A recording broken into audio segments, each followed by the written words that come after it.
So, did AliExpress really buy my dream watch? Well, they kind of did by sourcing me the pieces that I bought myself. So before getting into the build, as you guys can see all the pieces here, I want to show you the inspiration behind what my dream watch truly is. So let's get into that right now. So my dream watch is the Omega Seamaster 300, and I just love this watch design. I love the shape of the watch. I love the black dial color and the contrast between the black bands. So this is my inspiration, and this is what I'm planning to build today. So the movement, I chose the MH35 movement. It's the go-to movement when you're doing watch building yourself, and I chose the white date complication on it. I'm just cleaning the movement just to be sure that there's no dust outage so that the movement isn't damaged at all. And now I'm just testing if the movement works, so I'm putting it into my movement holder. Now, when you guys see the dial, you're in a lot of dial. I personally really enjoy the dial as well. It is a very nice, simple black dial. So I'm just opening it up right here. If you look at it, it's a black bark dial and it has the Seiko logo, and I don't really want the logo to be there, but it is what it is. But look at that dial. It looks amusant and it is so cool, and I'm just making sure to dust it off again. So now it's time to put the dial onto the movement. So the dial has a bunch of legs on it, and you want to cut off the proper legs with the nail clippers or whatever you want to use so that you can put the dial onto the movement properly. So here I'm just using the proper legs to cut off with my nail clippers, and then I'm going to start filing down the cut off legs of the Arnold dial so that it can be put onto the movement very flush.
Now, all I did is I put the dial finally on the movement, and I'm once again cleaning the dial and movement. And I mean, just look at that dial.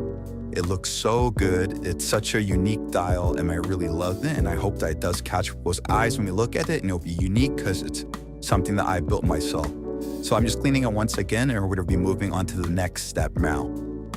Now it's time to put the minute hands onto the dial. So basically, I'm changing the time until the date changes completely. And once the date changes right at the next day, it means that all the hands of the clock where the watch is at the 12 o'clock position. So I can see right here, I'm doing it slowly, and then I'm going to eventually reach to the next date. Now, once you're reaching in that state, you just put on your minute hand, second hand, hour hand, and then you're good to go.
so I wasn't able to get the recording, but basically what I did was I took out the initial crown from the movement to put on the crown. So here I am now putting on the case. Look at that case. I think it looks really good, and I think it suits the bow really well. And now I'm just unscrewing the crown so that I can put in the new crown stem, and I'll measure crown stem and then cut the crown stem so that it fits the end perfectly.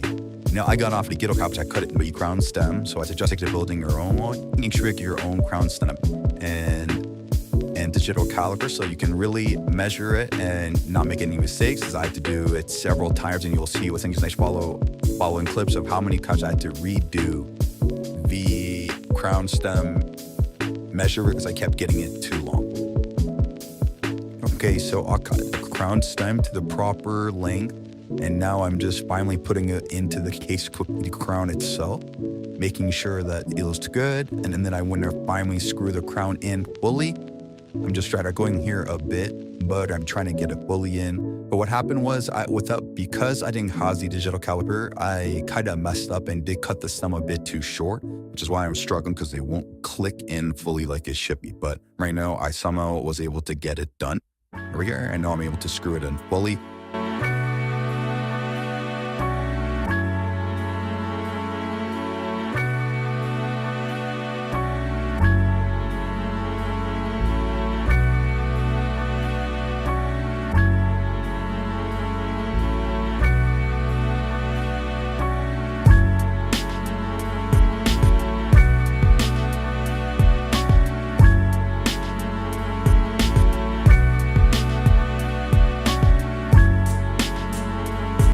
Now, all I'm doing is I'm moving up the gasket band with this gasket luber so that when I do close the case, which I want to do right now, it really does prevent water from going in and gives that extra protection that it should be giving. I know I'm using the inflatable ball to fully put in it.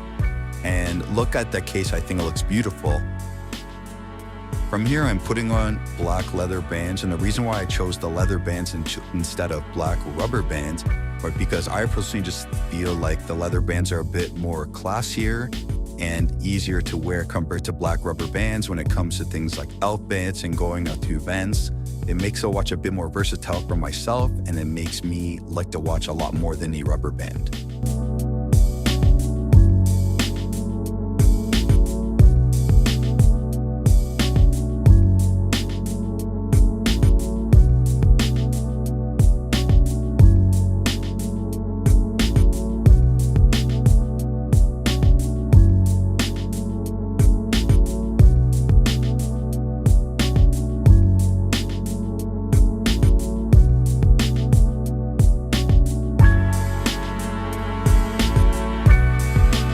Here I am now putting on the last leather band, and I think it's gonna look so good, and we're gonna have to do B-roll for this watch, so let's do it.